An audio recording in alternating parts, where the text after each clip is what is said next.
Good morning, everybody. Welcome to Donington Park. It's the final day of racing this season for a couple of the Ginetta Championships, the Ginetta GT Academy, with their penultimate race of the season about to kick off this morning. They've got their final round of the 2022 Championship coming up a bit later on this afternoon.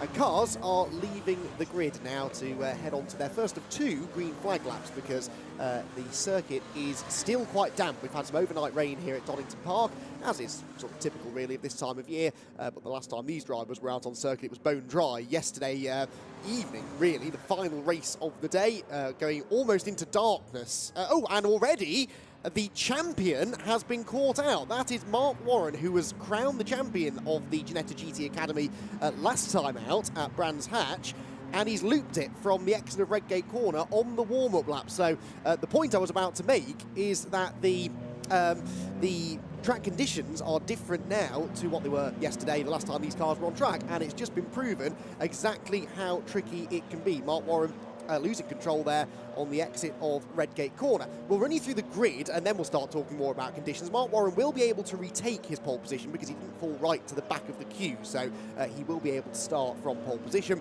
with Leo Caravasoli alongside him. Leo Caravasoli was one of the front runners, indeed won yesterday evening's race. Ravi Ramyeed will start third. He was the rookie champion this year, again crowned at Brands Hatch last time out, and Thomas Holland lines up alongside him on row number 2. Row 3 sees Mackenzie Walker and Tom Hartley Jr. together. Walker was in the thick of the action in the fight for 4th position yesterday and ended up on the grass of Melbourne Loop at one point. Julian Wantling and Ed Akers together on that 4th row. Watch for Ed to move forward as he did in yesterday's race at the top 10 on the grid, rounded out by Josh Poulan and Nick White in the number 57 car.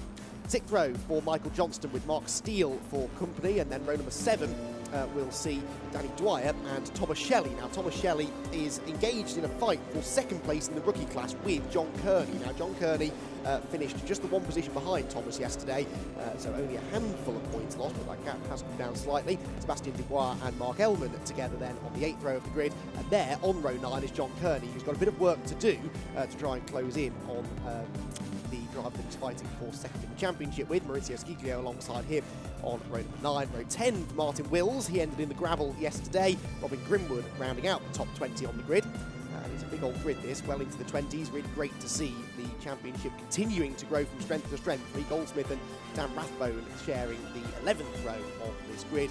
Marco Anastasi, who had an off in qualifying and stalled on the grid yesterday, hoping for a better day today. He's got Gary Wager alongside him on row number 12. Row 13 for Sean Fleming, and he's got Steve Williams with him getting towards the back of the field now, that 13th row of the grid. And Steve Williams looking to make progress from the back row. Andy McEwen talking to you here from the commentary box. Delighted to be joined today by a man who knows a thing or two about Ginetta racing, Max Coates, who has joined me for today's 2 Ginetta GT Academy races. Max, great to have you here. Really entertaining race yesterday for GT Academy, but completely different conditions now. And you'll know firsthand, this is not an easy place to drive in the wet. No, Donington Park is known for being one of the slippiest circuits in wet conditions. And actually this morning, when there isn't so much standing water, it's more just greasy, it's probably about as bad as Donington gets, and I think that's proof of it. Leo, who won yesterday's race, has just gone off on the warm-up lap, so that shows just how greasy it is. And actually, first hand from being in the passenger seat with Leo, I know he's got great car control, so it obviously is very, very slippy. Well, that's both of our front row starters now who have dropped it on the formation laps. We're on this 2nd green flag lap they're being given. Mark Warren went off at Redgate on the 1st lap. I don't think he's actually yet made his way back to the front of the field. These cars have looked pretty tricky to drive all season long, it seems. They run on Michelin road tyres, not a huge amount of mechanical grip, but they're fairly powerful. And when you factor in the fact that lots of these drivers are not terribly experienced, they must be a bit of a handful. Yeah, so a Pilot Sport 4 road tyre. The good thing is, when it is conditions like this, you don't have to change tyres. It keeps the cost down because you haven't got a set of slicks and a set of wets. But it does mean that in conditions like this, the cars are pretty treacherous. So actually, Leo and Mark, I don't think have regained their full position yet. So I'm not sure whether they can actually overtake when they get back to the grid itself. So we'll see how this actually sorts itself out. Yeah, I think there might be a bit of confusion with those two as well. I don't think they quite know what they're supposed to do, but the rule is if you fall right to the back of the queue, then you have to start from the back. Neither of them did that, and they are now going to filter through the middle of the grid, which was probably the safer way of doing it, rather than trying to overtake people in slippery conditions on a warm-up lap. So Mark Warren does pull up onto pole position. Leo Caravasli got the better of him yesterday, but Mark Warren was hot on his heels, had a big go at getting past him on the final lap, just couldn't quite wriggle through. He's got the track position advantage this time, of course, starting from pole position, but it's anyone's guess what's going to happen over the next 20 minutes of Ginetta GT Academy racing. Back couple of rows of the grid starting to form up, and once that is done, the green flag waves, which it does, and we're ready to get the penultimate round of the 2022 Ginetta GT Academy season underway. Mark Warren on pole position, Leo Caravasli alongside him. Ravi Ramyeed, watch for him coming from the second row of the grid as the red lights go out. Now away we go. They scrabble for traction on the run towards Redgate Corner. Everyone gets away this time. That's good news.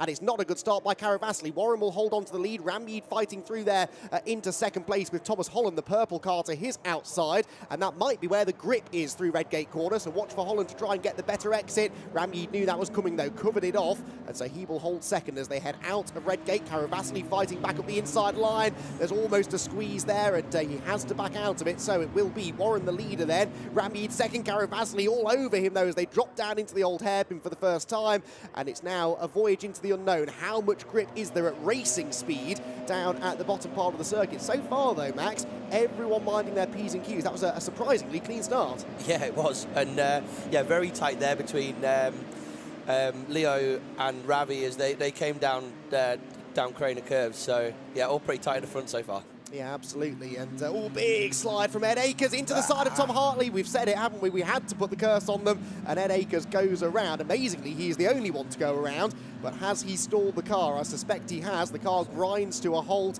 It's offline, but that was a little bit unfortunate. Went for the move on the inside, but that's not really where the grip is in these conditions. No, absolutely not. The grip at McLean's is definitely round the outside in these conditions. I think that's Ravi looking enough for a move on Mark, but not quite going to happen. It's going to be very difficult to overtake through the chicane, but the hairpins that are coming up now are much better places for a move. You'll see the cars hopefully moving slightly offline for braking.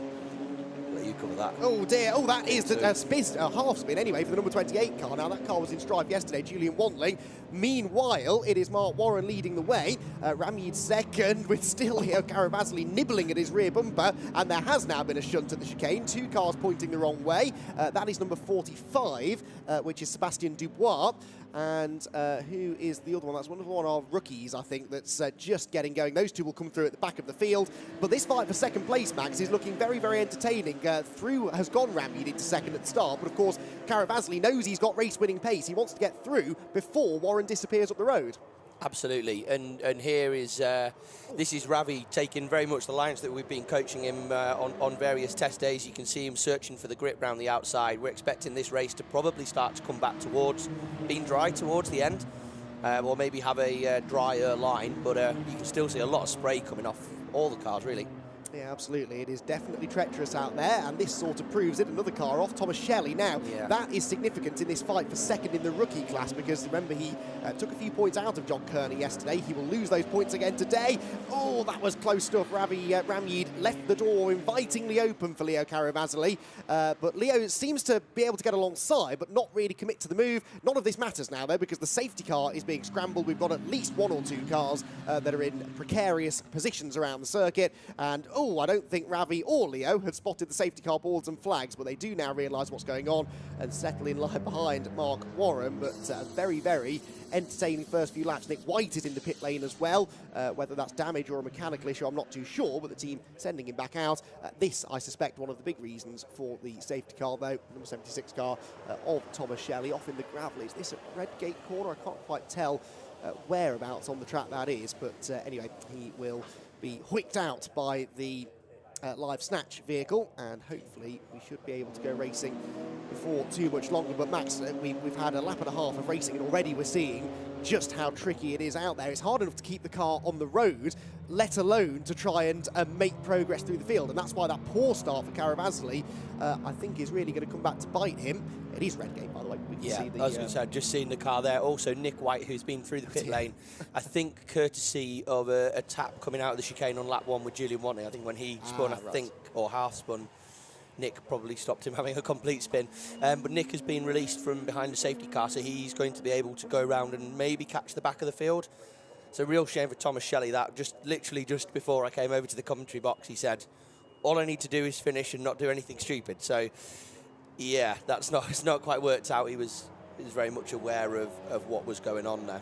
Yeah, we don't know exactly how he got there, but it's very easy to snatch a break into Redgate corner, and looks like that's what he did. Replay of the start, and Leo didn't get going there. Hard to tell maybe from that angle, Max, but easy, I would think, to get a bit too much wheel spin in these cars. Yeah, absolutely. The other thing with Donington Park is it's ever so slightly downhill the start, so there is no handbrake in the car. So to get the car off the line, you need to have 3 feet, which obviously we don't. So you've got to kind of hover a foot part over the brake and over the accelerator to get the thing off the line. Absolutely, and the slightest mistake on that front will see you plummeting down the order. Caravasley actually did well to get back ahead of Thomas Holland into 3rd position. Almost had Ramsey there, didn't he? And it could have been a very different first couple of laps for him had he made that stick. That was the spin for Ed Akers, just didn't have the grip on the inside and sort of washed out wide into Tom Hartley Jr.'s car.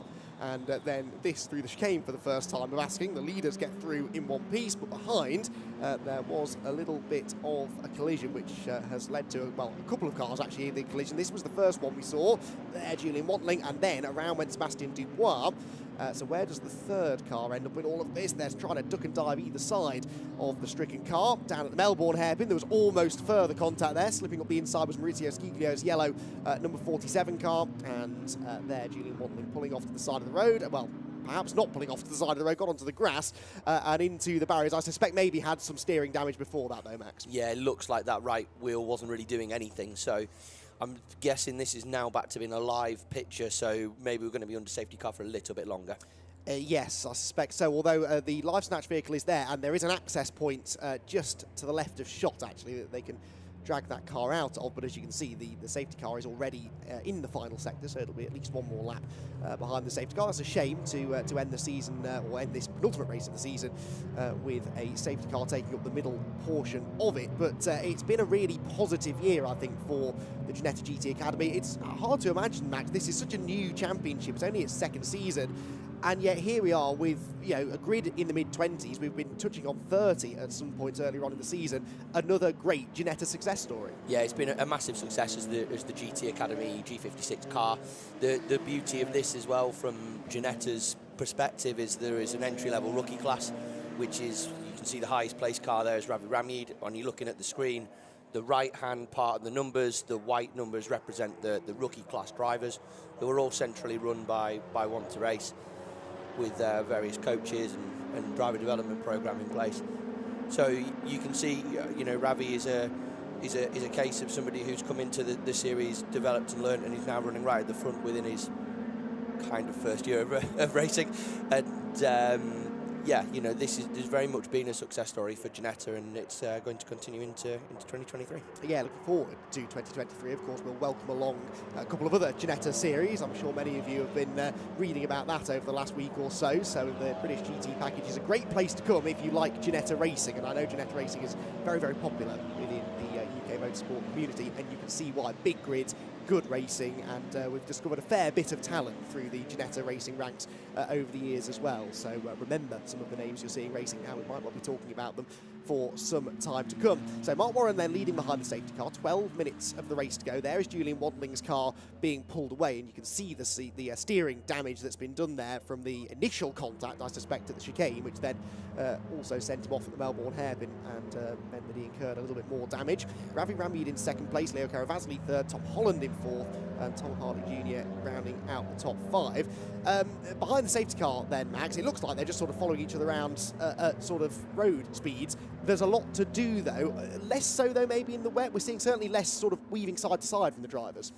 Exactly. Well, in the wet, you almost don't want your tyre to get too hot. So it's managing that and the brake temperatures, really. So it's a feeling thing to manage all of that. It's not really a hard science or have any data that's back through the car to tell you what's going on.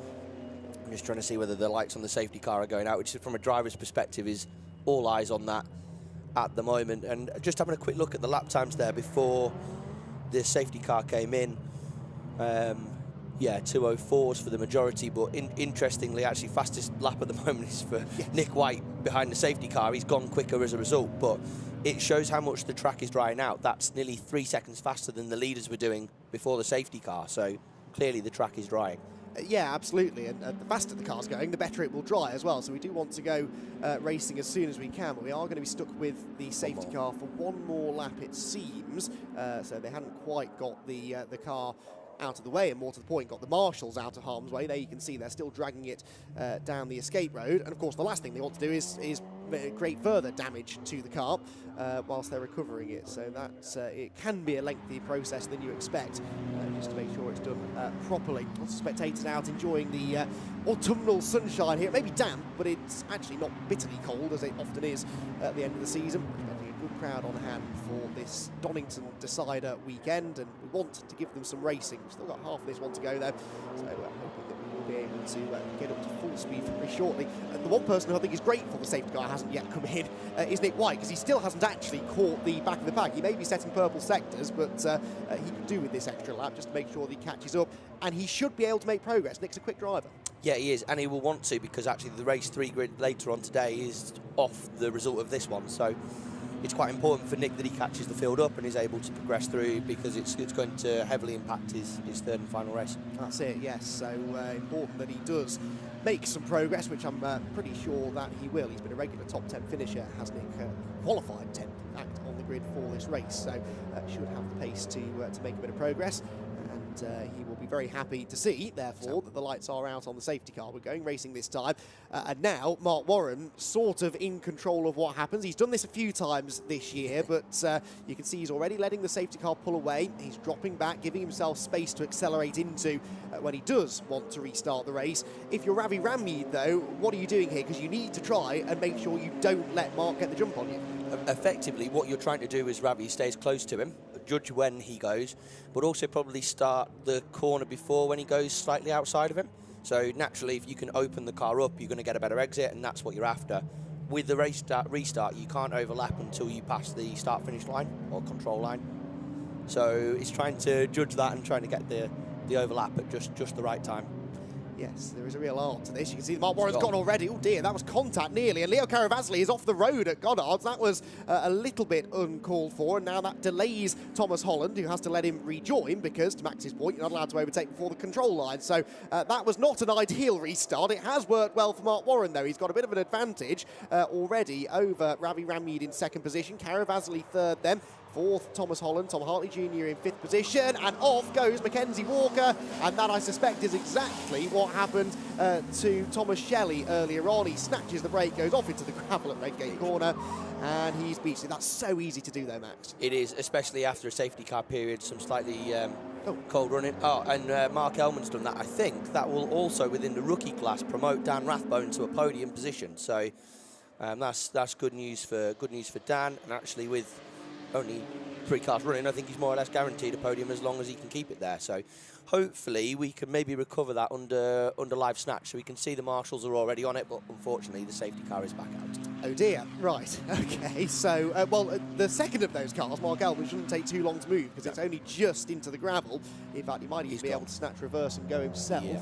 Hopefully, I think he has done, hasn't he? There he is, we can see him on screen. So, just the one car to move. That's a shame, though, for Mackenzie Walker. He's been a front runner all season, really, and was certainly one of the highlights of yesterday's race. He was getting stuck in, wasn't he? He certainly was. That battle between sort of 4th and 10th, probably, was a great one to watch. I was watching over at the hairpin, and it was pretty epic there. So you can see them all bunching together, and actually, you know, speaking to a lot of drivers last night at Ginetta's kind of end of season get together was.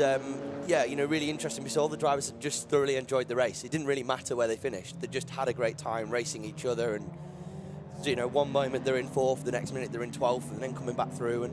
And that's what Ginetta's all about, is learning how to race, learning how to drive a car fast. And, yeah, great opportunity to do that with a massive grid of cars. Well, I sort of made this point yesterday. It's one thing to learn how to drive a car quickly around a track, but you're not really a racing driver until you know how to race and how to defend and overtake and react to different situations. And that is something I think Ginetta really excels at, because the cars are not necessarily the easiest to drive, so you learn about car control and things like that, but they do generate close racing, and that's just as important in a way.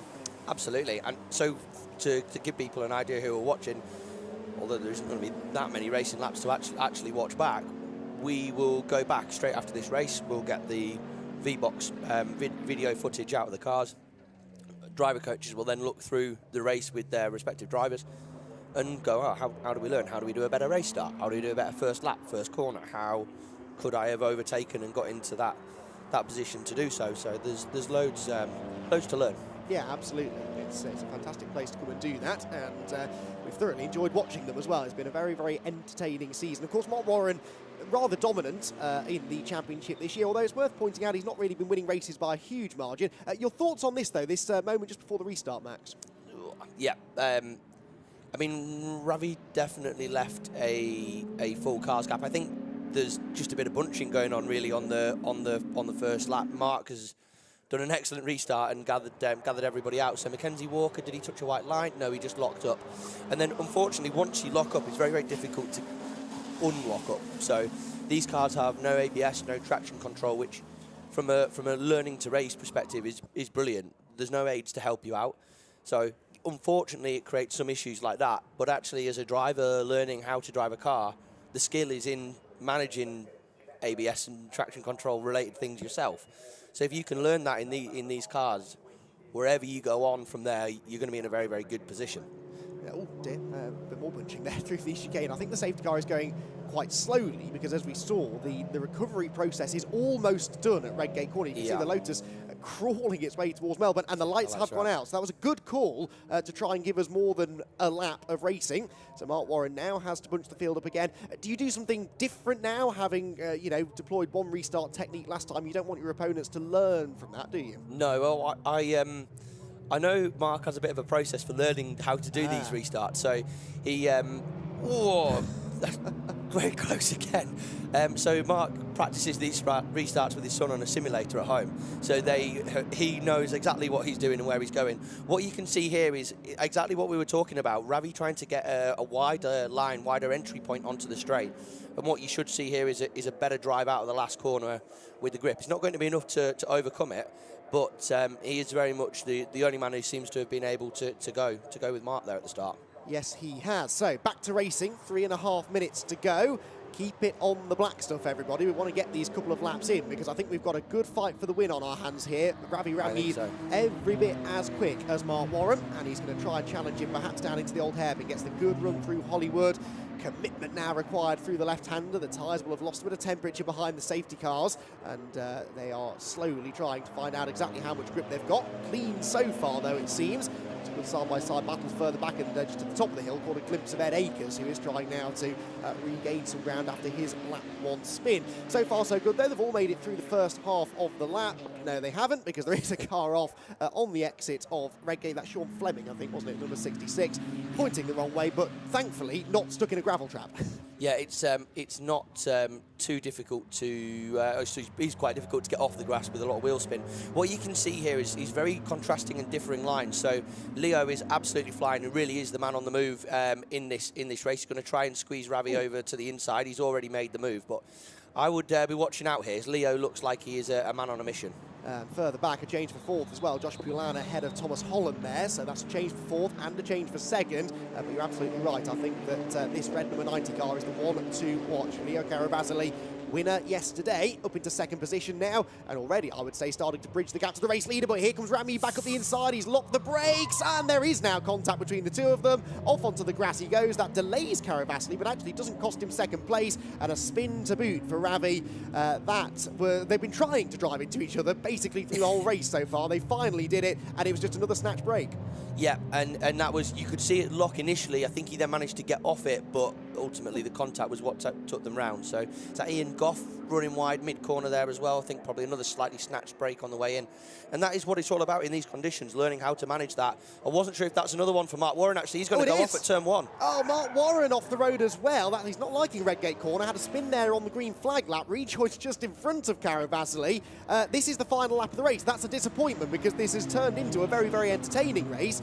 Delayed with the safety cars earlier on, but once they've got up to full racing speed, it's been all action, and Mark Warren's car does not look very comfortable. Has to defend into the old hairpin. Caravasli to the outside. He's on the curbs. There's no grip there. Is there surely? Well, he finds some and almost gets the overlap. This is going to be a very tough final half a lap for Mark Warren. It certainly is. Leo is definitely the man on the move, trying different lines. Mark looks quite tentative at the front, going for a tighter line there. Leo's going to be able to carry a little bit more corner speed, try and square the corner off and get back up the inside. Yes, he is. Looks to the inside into Coppice corner, but again, the grip is likely to be on the outside, so he gets the shorter line into the corner, but sort of skates out wide. Mark Warren will try and get the switch back. He can't get the power down, though, and so Leo Caravasli does move into the lead of the race, but then immediately drives onto the grass, and this gives Warren a chance to come back at him now. Down the back straight they come, into the chicane. He's going to have to defend that inside line, and Mark Warren, if he gets a good exit from the chicane, could try and have a dive into Melbourne hairpin, but now he goes straight on. It's a case of who makes the fewest mistakes. There's almost contact with Thomas Holland, and through also will go Josh Poulin, who we saw running onto the grass less than a lap ago at Goddard's, and he is now up into a podium position, or is he? Can Mark Warren fight back into the Melbourne hairpin? He's really struggling to get that number 46 car stopped. He drops down into 4th position and has one corner left to try and get it back. The rear of the car snaps sideways on him as they accelerate up the hill, where Leo Caravasli, in what's left of his Ginetta G56, is about to claim his second race victory of the weekend. It didn't come in quite the way you would have expected, I'm sure, but a very, very exciting conclusion to that race. Sees Leo Caravasli take the checkered flag. Second goes to Thomas Holland. Third, Josh Poulin on the podium for, I believe, the first time. And then Mark Warren in 4th position. Tom Hartley Jr. in 5th. I don't know where to start when it comes to unpacking what happened on that final lap. That was brilliant. That was. Just trying to see who's crossing the line there for the rookie class win. I think that's John Kearney picking up his second rookie win into the top 10, which I know he'll be very, very pleased about. Ravi Rami managed to recover and come home second within the rookie class, and Dan Rathbone completing the podium within our rookies. It's so often the case in those conditions that it is a case of who makes the fewest mistakes, and we really saw that there. Mark Warren clearly struggling under braking, a bit too much brake bias to the front, do you think? It looked like it was the front brakes he was locking. Quite possibly, and actually from Mark's skill level, we've seen other drivers go off at turn 1. Mark was able to lock the brakes up and still manage to get through, so the fact he finished that race in 4th was actually a pretty good effort. So it didn't seem like anybody wanted to win it on that last lap. They were all pretty convinced of trying to throw it off. But yeah, different lines. Leo looked fast from the offset. It was a case of when he was going to make some moves or when he was going to throw it off there, I think. Absolutely. I mean, I thought he was out when Ravi Rammeed came steaming up the inside of him into the Melbourne hairpin. There is damage to the front of Caravasli's car, but luckily he was able to get to the flag and gets his second victory of the weekend. Then 2 seconds eventually, the winning margin over Thomas Holland, which doesn't really do that race justice. Josh Poulin on the podium for the first time with Mark Warren in 4th and Tom Hartley Jr. in 5th position. Mark Johnston was next with Danny Dwyer in 7th. Lee Goldsmith in 8th position. 9th place.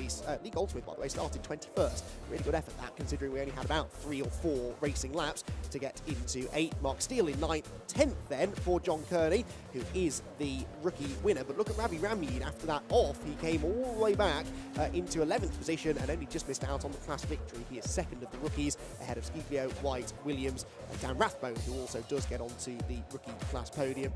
After a couple of the others didn't make it to the flag. So an entertaining race, certainly from the Ginetta GT Academy, as so often is the case. Fastest lap, for what it's worth, went to Josh Poulin on the final lap, a 1:57.8, which is about 14 seconds or so off a dry time. So that shows how much they were slipping and sliding and struggling for grip out there. But they put on quite the show. I suspect, though, Max, 1 or 2 of them will be hoping that it dries out before race 3. I think so. It's I think they'll be definitely looking for a dry final race of the season. Absolutely. Highlights then of the penultimate round of the season. Where to start with this? There was a lot of action, that's for sure. And it started with a poor getaway for yesterday's winner, Leo Caravasli, who dropped down into 4th position off the line. Mark Warren held on to the advantage, and it was hold your breath time to see whether they'd all make it through the first few corners on a very damp circuit. They did make it through the first half a lap cleanly, but then Ed Akers, a spin at McLean's corner, saw his car rotate and fall to the back of the pack. There was then more carnage down at the Fogarty Essex. Julian Wantling had a half spin and damaged his steering. There was a spin as well for Sebastian Dubois, who was briefly left stranded in the middle of the road. Several cars going around as they struggled to find grip in the early laps. Julian Wantling, having had that spin, ended up in the barriers down at the Melbourne hairpin. He was trying to stay out of everybody's way, but the car wouldn't steer through the right-hander. He got on the grass, and from there he was a passenger off into the recticile barriers he went. He was out of the race. That led to a safety car on the restart. There was almost contact between Ravi Ramid and Leo Caravazali. Those two had come close to contact a couple of times up to that point, and they would eventually meet down at the Melbourne hairpin. Once the field did get back up to speed, though, there was another off. Mackenzie Walker locking up off into the gravel trap at Redgate Corner, and a second safety car period was necessary to get his car out of the way. We did, though, get a couple of laps of racing in at the end, during which Ravi Ramyi tried to get back into second place. He locked up, he clattered into the front of Leo Caravasli's car and then spun on the wet grass, and that cost him a chance of an overall podium and a rookie class win.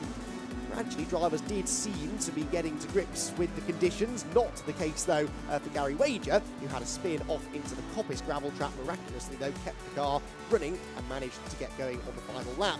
On that final lap, it was all about the fight for the win, though. Mark Warren, the champion, under immense pressure from Leo Caravasli, who managed to get the inside of him into Coppice Corner with less than half a lap to go. He had the race lead. Mark Warren tried everything to come back at him, helped by the fact that Caravasli ran wide out of Coppice, but he wasn't able to get through and eventually dropped down to fourth. So Caravasli then got his second victory of the season here at Donington.